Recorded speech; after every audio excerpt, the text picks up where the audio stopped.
Hello,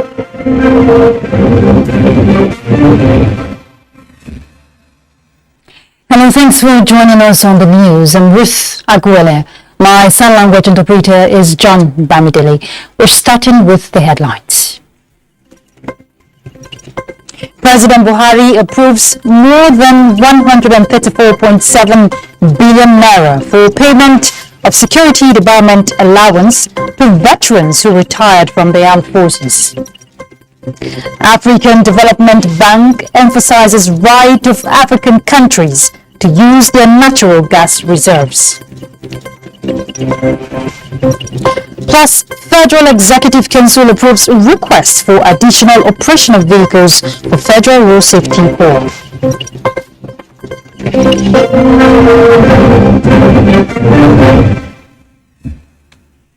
President Muhammadu Buhari has approved more than 134.7 billion naira for the payment of security debarment allowance to all veterans who retired from the Nigerian Armed Forces with effect from 2017.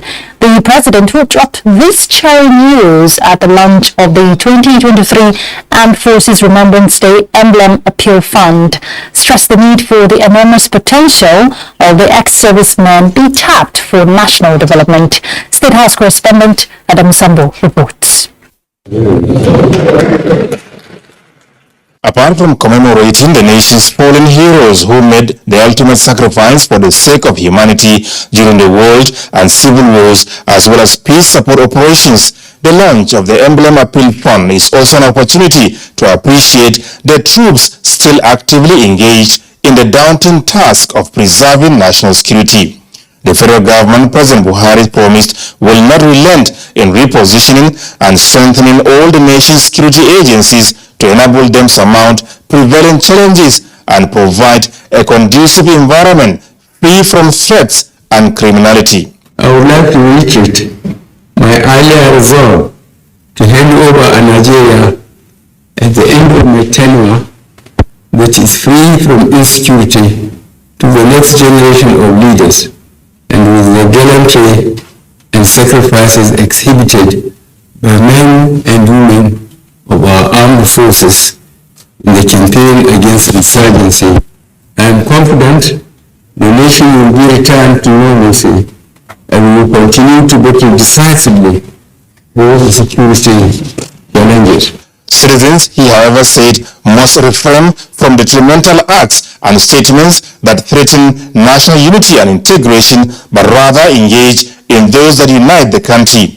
The president, who reiterated government's commitment to the welfare of the nation's veterans, made a case for business enterprises to support the service personnel in form of discounts and rebates upon purchases and services rendered. The emblem remains a symbol of remembrance and a beacon of hope for a peaceful future, with the unspoken message to our fallen heroes that their sacrifice is noble in the greater good of our fatherland. Adorning the emblem is one way we can identify with this sacrifice. I therefore wish to implore our students to procure the emblems and wear them with pride as a sign of patriotism and support for the armed forces. The president announced a 10 million naira donation to the Nigerian Legion on behalf of the federal government, while pledges were made by the National Assembly, the armed forces, the police, and other security services. For Senate President Ahmed Lawan, the resolve by President Muhammadu Buhari to hand over a well-secured Nigeria to the next administration is a collective responsibility by all. And the best and only and most logical thing to do for us in the National Assembly is to also participate in that enterprise of ensuring that we provide resources for the armed forces and other security agencies to continue to fight the insecurity that we face. And it's something that is doable. It's a matter of determination. And I'm taking this opportunity here to appeal to all Nigerians that we must at all times support our armed forces. During the event, government agencies at both federal and state levels, as well as the defense and services headquarters, have been encouraged to interface with and patronize the veterans on matters of security, intelligence and strategy.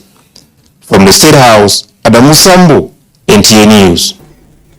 The Federal Executive Council at its meeting this Wednesday also approved a request for additional operational vehicles for the Federal Road Safety Corps to ease some of its activities, especially as they work towards the prevention of road crashes. Let's hear from State House correspondent Jide Onifade. Well, it is Unitide season at time when activities on the nation's highway are on the increase, and the Federal Executive Council look for a way to further strengthen the Federal Road Safety Corps so that Nigerians will have safe journey. The mandate of the Federal Road Safety Corps is to prevent or minimize accidents on the highway, clear obstructions on any part of the highways, and educate drivers, motorists, and other members of the public generally on the proper use of the highways. And considering the fact that vehicular movement will be on the increase at this festive period, and to ease the pressure this will put on the Commission, the Federal Executive Council at its meeting gave approval to the request of the Commission. Operational vehicles for the Federal Road Safety Corps. Total 2,578,948,164 naira 36 kobo only. Please note that the contracts were secured by locally based auto manufacturers. And the Education Minister Adamu speaks on what is happening in that sector. I had 3 memos which were passed, and all the 3 of them are contracts. The first one is for the National Examination Council, NECO, for the printing of sensitive and non-sensitive materials, which was given to about, I think, 8 contractors in the sum of 5,107,364,373 naira 62 kobo. The second one is a contract for the supply of 18 ambulances fitted with medical equipment to 18 of our unity schools. We have more than 100 of them, so 18 we just decided to select 3 in each geopolitical zone. And the third one is a contract for the perimeter fencing of Usmanu Danfodio University. The meeting was presided over by President Muhammadu Buhari in the State House. Jide Onifade, NTA News. Let's take you to Egypt, where we hear Nigeria is building collaborations with potential investors to ramp finance for the implementation of the nation's energy transition plan at the United Nations Climate Change Conference in Egypt. Olenge Fanfe's reports. Nigeria is the first country in Africa to develop a detailed energy transition plan. Accordingly, an energy transition working group was set up, chaired by the Vice President and supported by an energy transition office, to tackle the dual crisis of energy poverty and climate change. The plan details pathways for significant low-carbon development of energy systems across 5 key sectors of power, cooking, transport, industry, and oil and gas, highlighting the role of natural gas as a transition fuel on the path to net zero. People from the private sector themselves to market it to the global community. So far, we've been able to pitch to the global community to market the transition plan, to attract funding to support the initiatives. We're hoping to communicate to the global community that we are a country of action and that the projects we have are valid, they can be made bankable if they're not bankable already, and that we can really join hands to make those commitments from the international community to support the developing economies as well as Nigeria with that 100 billion that has been so evasive, that can be crystallized into true monies that are going to support Nigeria in that transition. To be able to sign between 3 to 5 agreements with original equipment manufacturers for the gas as well as for the other energy infrastructure, for them to be able to come to Nigeria to set up shop, to set up factories for manufacturing and also for transfer of the relevant technology. At COP27, Nigeria is exploring investment opportunities to kickstart the implementation of the Energy Transition Plan. The plan reflects a vision for Nigeria to kind of industrialize, right, through low carbon technologies. A plan that helps us fill out the streets with electric mobility, to power healthcare centers and schools with renewable energy. But to achieve this goal, we have to marry our climate aspirations with a pipeline of robust projects. This interface with stakeholders also promotes progress that has been made on key climate-sensitive energy projects in the country. In Sharm el-Sheikh, Egypt, NTA Fine Face, NTA News. In another development, the African Development Bank President Dr. Akinwumi Adesina has emphasized that the right of African countries to use their natural gas reserves should be reflected in any deal at the COP27 climate talks, even as some nations push to see use of fuel curtailed. Justin Bam-Onyi reports. We can save ourselves. Agreeing a deal on fossil fuels is a key sticking point at the COP27 talks. Reports have indicated that some countries, including India, are keen to face down the use of such fuels, including gas. But the AFDB president says natural gas is needed to balance the energy supply, given the intermittent nature of renewables in Africa. The world is currently on course to meet its climate goal of limiting to 1.5 degrees Celsius above pre-industrial average by mid-century. Because of that, one focus of the conference has been on countries to accelerate their shift to renewable energy. And Dr. Adesina says the special nature of Africa, with the highest level of energy poverty in the world, has to be recognized. When it comes to the issue of gas, the African Development Bank, we are the leader on this continent on renewable energy. We are putting 85% of our resources into renewable energy generation. But I recognize that renewables are very highly variable in terms of supply, so you got to make sure you have a balanced energy grid. In the meantime, fossil fuels have not been included in a first bare-bones document listing all possible elements of the COP27 UN Climate Summit covered decision to be adopted at the end of the conference. Justin Bam-Onyi, NTA News. The International Atomic Energy Agency, IAEA, is on a follow-up mission in Nigeria to review the implementation progress and provide additional recommendations in furtherance to the nation's efforts to construct a multi-purpose nuclear research reactor. The multi-purpose research reactor is expected to fill in the gaps identified in the utilization of the nation's only research reactor, the NIRR-1, which has been operating for more than 14 years at the Center for Energy Research and Training in Zaria. It's a project that is commercial, and also it has some capabilities for training, for research, and manpower development for the country.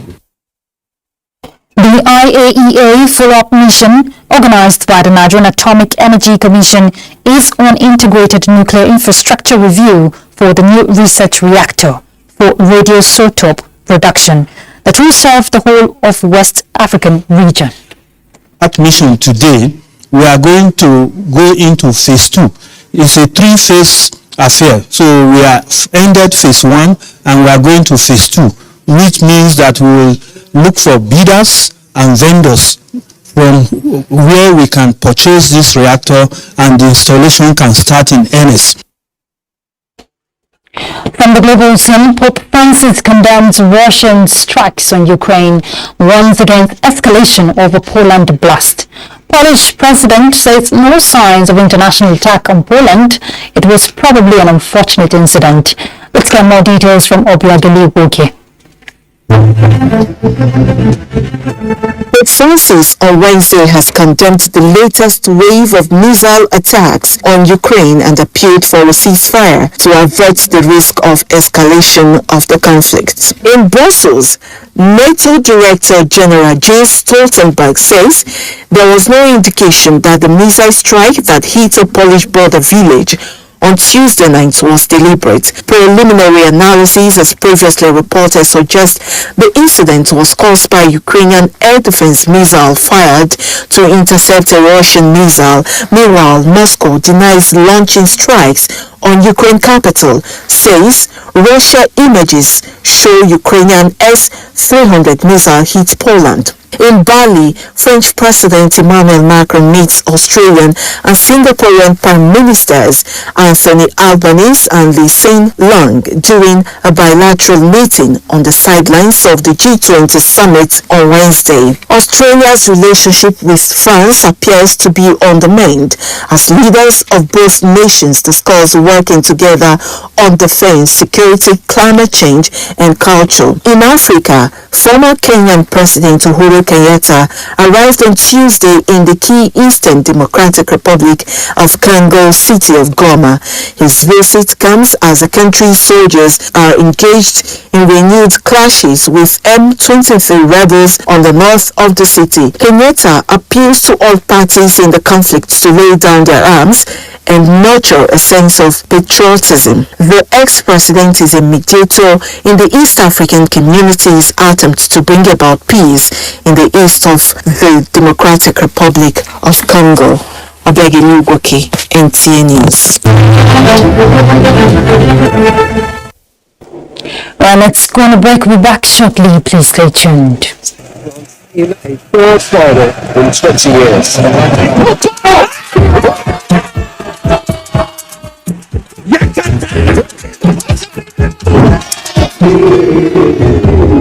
Simply out of this world. Yes, a GoTV decoder, GoTeller, and 1 month max subscription for only 6,900 naira. Watch all the 64 games live from Qatar on GoTV Super.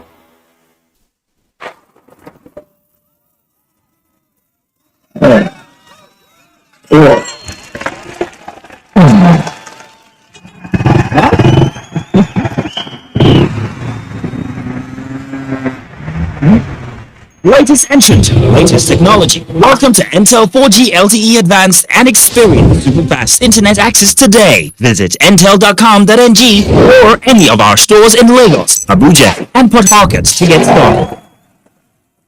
Intel.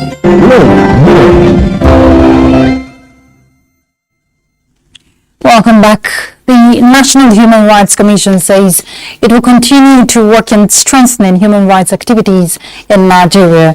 Executive Secretary of the Commission, Tony Ojukwu, stated this while receiving an audience UN Resident Coordinator on Human Rights, Matthias Schemel, on a familiarization tour to the Commission in Abuja. In most countries, their national human rights decisions don't even have mandate to deal with security forces and so on and so forth.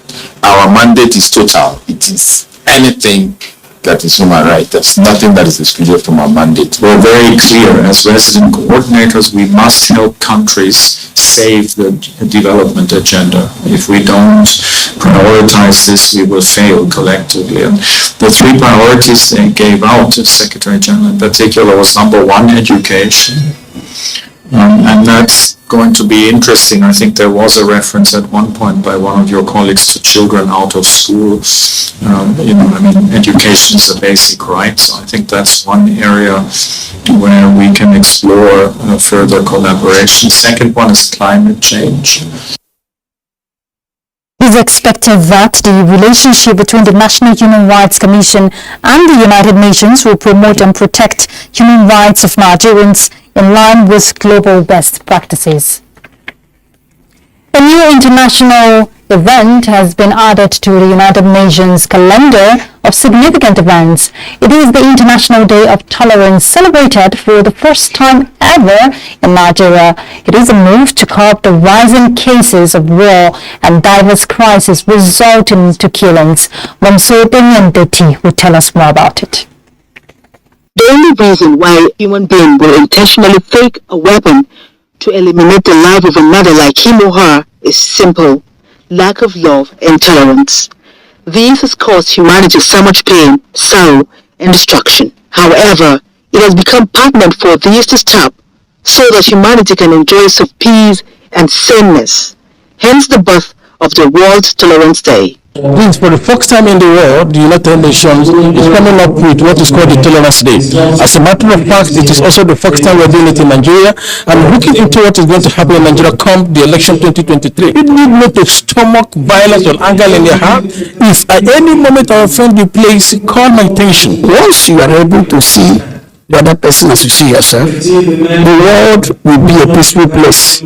From diverse countries, races, tribes, and religion, these people are converged here at the Merit House Abuja to mark the World Tolerance Day in Nigeria. Our association is today observing the day with a view of making public statement that will promote tolerance in all its expected areas toward achieving it.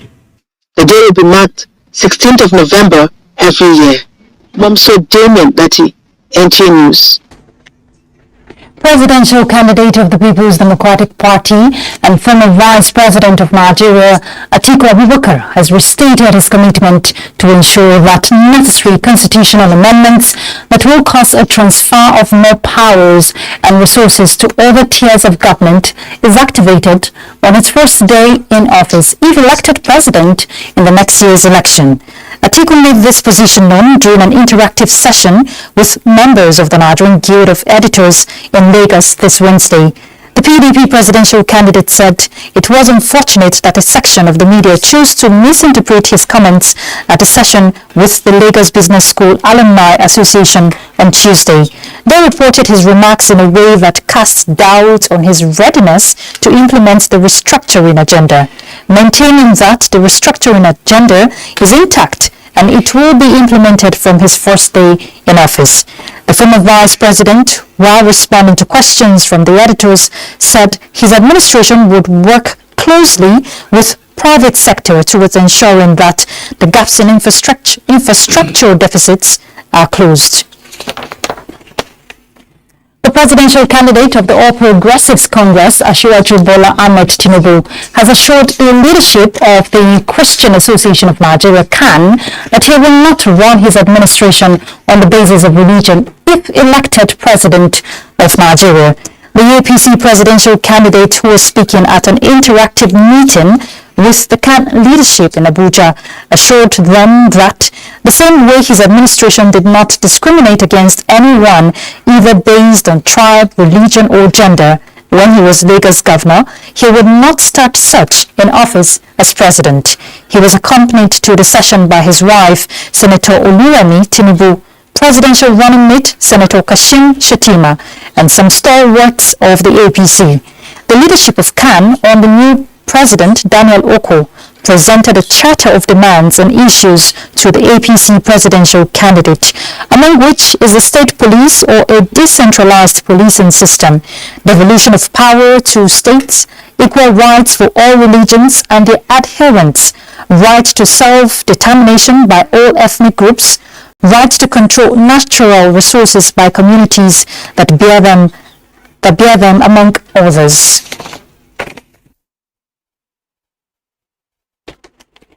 The national chairman of the People's Democratic Party, Senator Yorchia Ayu, says the party is set to coast the victory in the 2023 general elections and called on the need for unity of purpose among members towards attaining the collective goal. Timothy Yusuf reports that the chairman stated this while receiving reports of the Special Reconciliation Committee for Osun and Lagos States chapters. The Special Reconciliation Committee, chaired by Yitayo Jegede SAN, was mandated by the PDP National Working Committee to reconcile and bring together various factions of the party under one umbrella. Osun factions of the party are already reconciled before the last governorship election in the state. The assignment here is submission of the committee's report on Lagos State. Chairman of the committee, Yitayo Jegede SAN, revealed that the Lagos chapter is now better united than before.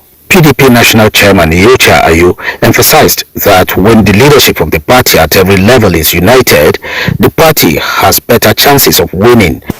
The governor of Lagos and several other positions and of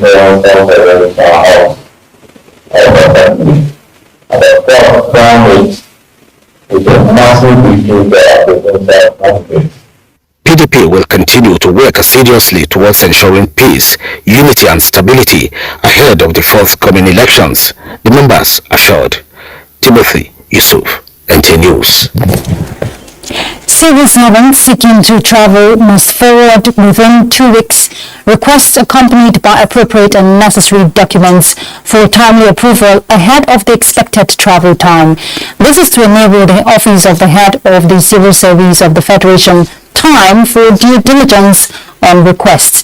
The head of the Civil Service of the Federation, Folashade Yemi-Isan, stated this. Let's get details from Hamman Jabani.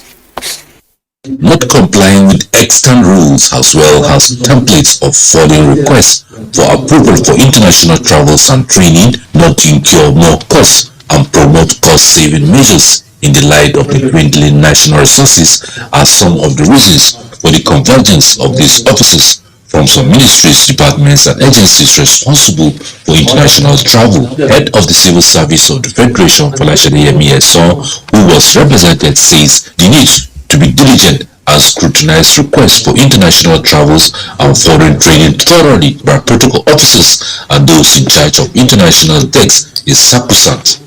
Under the current regime, retrospective approvals are no more tenable, and so it's very important that desk officers are made aware. All requests are processed based on their merits as far as they are strategic and exigent to MDA's mandates, and they have budgetary provisions in the subsisting acts. Some of the officers say their orientation has changed and all procedures for international travels will be duly followed for the interest of the country. And I will go back to the MDAs to let them know what the guidelines, the rules that is behind the traveling abroad. There is the need for good planning. There is need for us to be adequately informed about the travel documents. Budget Office of the Federation, Independent Corrupt Practices and Other Related Offences Commission and other stakeholders say government is determined to save costs in the prevailing economic situation so as to make funds available for other priority projects. Hamman Jabani, NTA News. That's the news. Thank you very much for your time, and do well to continue to support NTA in the fight against rape and rapists. And with Aguele, my sign language interpreter is John Bamidele. Bye.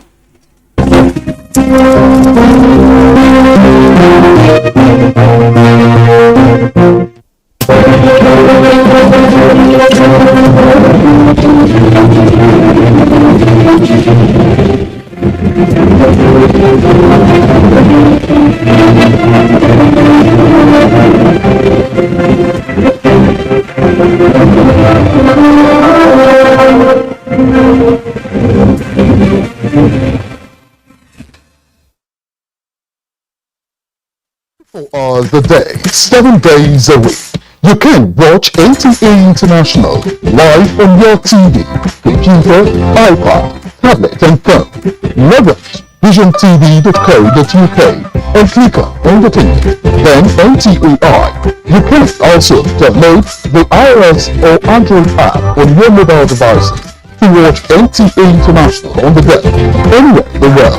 NTA International. Your window through the world.